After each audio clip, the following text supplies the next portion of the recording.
সুপ্রিয় দর্শক, আপনারা দেখছেন ভয়েস অব ক্যালকাটার সংবাদভিত্তিক প্রতিবেদন।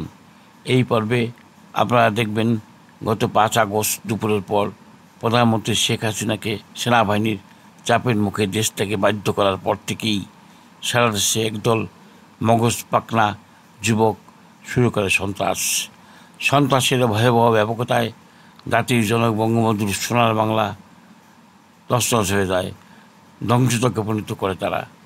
মূলত একদল বিপদগামী নষ্ট ছাত্র যুবক ও তাদের মাস্টার মাইন্ড আসিফ নজরুল আর বিদেশি প্রভক্ত ইউনূসের মতো ষড়যন্ত্রকারী তথাকথিত বৈষম্য বিরোধী আন্দোলনকারী বাংলাদেশকে ধ্বংস করে দিয়েছে।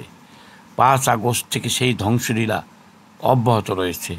ওইসব দানবরা আওয়ামী লীগের নেতাকর্মী ও হিন্দুদের বাড়িঘরে ঢুকে ব্যবসা প্রতিষ্ঠানে প্রতিদিন পালাক্রমে লুটপাট, চাঁদাবাজি ও আগুন দিয়ে পুড়িয়ে দিয়ে সর্বশান্ত করে দেয়। অনেক আওয়ামী লীগের নেতাকর্মী ও হিন্দুদের হত্যা করা হয়, হরণ করা হয় মেয়েদের ইজ্জত।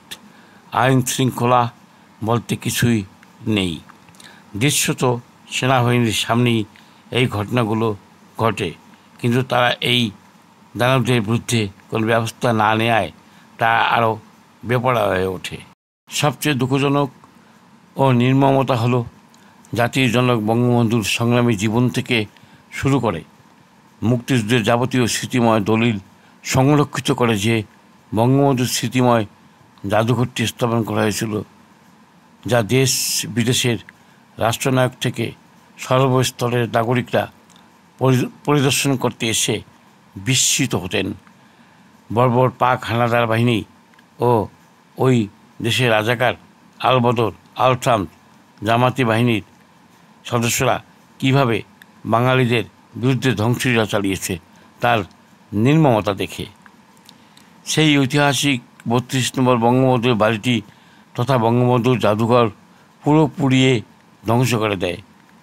দানবরা ওই বাড়ির সামনের ওয়ালেটে শোভাকৃত বঙ্গবন্ধুর ছবি ভেঙে গুঁড়িয়ে দেয় পাকিস্তানের মদতপুষ্ট মৌলবাদীরা।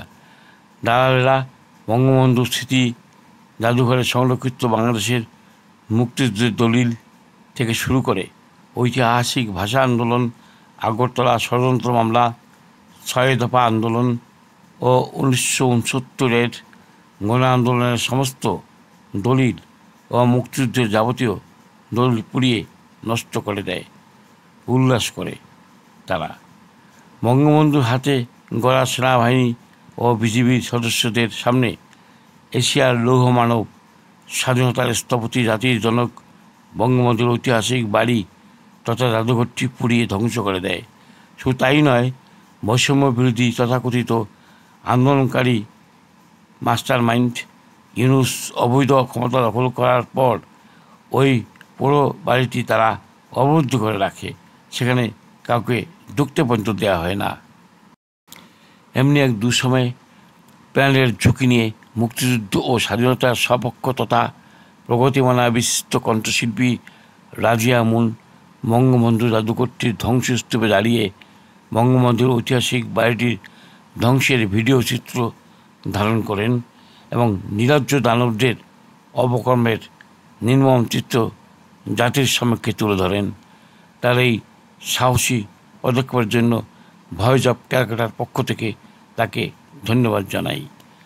দেশে এবং বিশ্বব্যাপী এই নির্মমতার চিত্রটি ভয়েস অব ক্যালকাটায় আরও ব্যাপক প্রচার করার জন্য উদ্যোগ নেই। দর্শক, আপনারা দেখতে থাকুন সেই সংবাদভিত্তিক ভিডিও চিত্রটি। আমাদের এই প্রতিবেদনটি ভালো লাগলে লাইক, শেয়ার, সাবস্ক্রাইব করে আমাদের পাশে থাকুন। Voice of Calcutta, Kolkata.